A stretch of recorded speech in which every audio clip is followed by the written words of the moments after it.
Good morning students.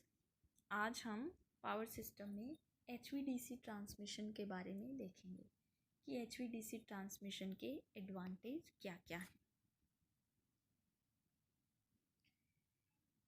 DC transmission में technical और economical काफ़ी एडवांटेज होते हैं कंपैरिजन टू AC ट्रांसमिशन। उनमें से जो इम्पोर्टेंट है वो अभी हम डिस्कस करेंगे। सबसे पहले आपका आता है cost, that is HVDC transmission is cheaper in cost as compare to your AC transmission. ऐसा क्यों होता है? क्योंकि HVDC ट्रांसमिशन के अंदर आपके दो कंडक्टर्स की रिक्वायरमेंट होती है। बाईपोलर HVDC ट्रांसमिशन में दो कंडक्टर की रिक्वायरमेंट है, while in AC trans you require 3 conductors. तो requirement of conductor material decreases in your HVDC।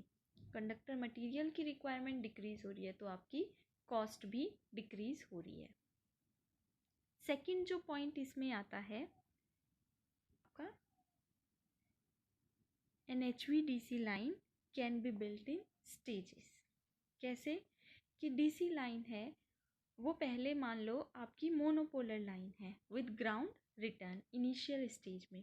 जैसे ही आपकी लोड रिक्वायरमेंट बढ़ जाती है उसको बाईपोलर लाइन में भी कन्वर्ट कर सकते हैं।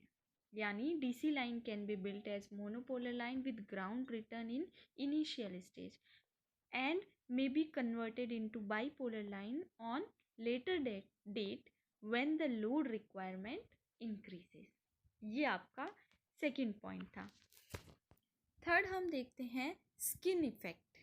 स्किन इफेक्ट पढ़ा है हमने, AC के अंदर स्किन इफेक्ट पाया जाता है, DC के अंदर कोई स्किन इफेक्ट प्रेजेंट नहीं होता। यहाँ पर करंट का यूनिफॉर्म डिस्ट्रीब्यूशन होता है over the section of conductor, यानी full utilisation of conductor in case of DC transmission, है ना। और ऐसा AC के अंदर नहीं होता।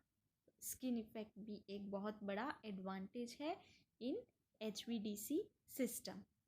फोर्थ पॉइंट आता है लोअर ट्रांसमिशन लॉसेस, यानी ट्रांसमिशन लॉसेस DC के अंदर कम होते हैं compare to your AC। HVDC system needs only 2 conductors, यानी कंडक्टर कम है, AC के अंदर 3 कंडक्टर है। कंडक्टर कम है तो उनमें पावर लॉसेस भी कम होंगे for the same power transfer capability. Fifth आता है वोल्टेज रेगुलेशन। जैसा कि हमें पता है DC के अंदर इंडक्टेंस जैसी कोई भी टर्म नहीं होती, तो इंडक्टिव रिएक्टेंस के अक्रॉस कोई भी ड्रॉप नहीं होगा। इस वजह से वोल्टेज रेगुलेशन DC के अंदर बेटर होगा compare to your AC। Next is line loading.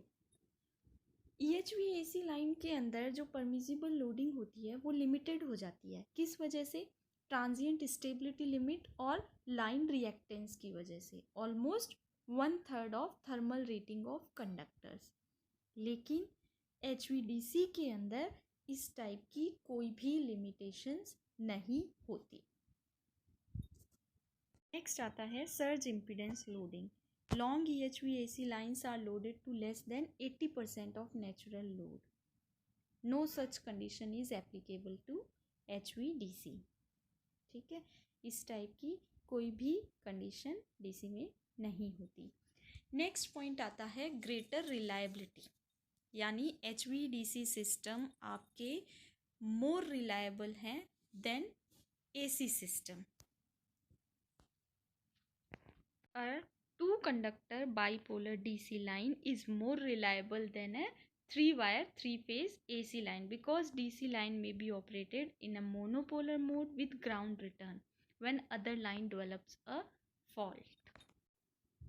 यानी DC के अंदर क्या होगा, एक बाईपोलर DC लाइन को मोनोपोलर की तरह भी यूज़ में ले सकते हैं और मोनोपोलर लाइन को बाईपोलर की तरह भी यूज़ में ले सकते हैं। ये रिलायबिलिटी DC के अंदर है but not in case of AC।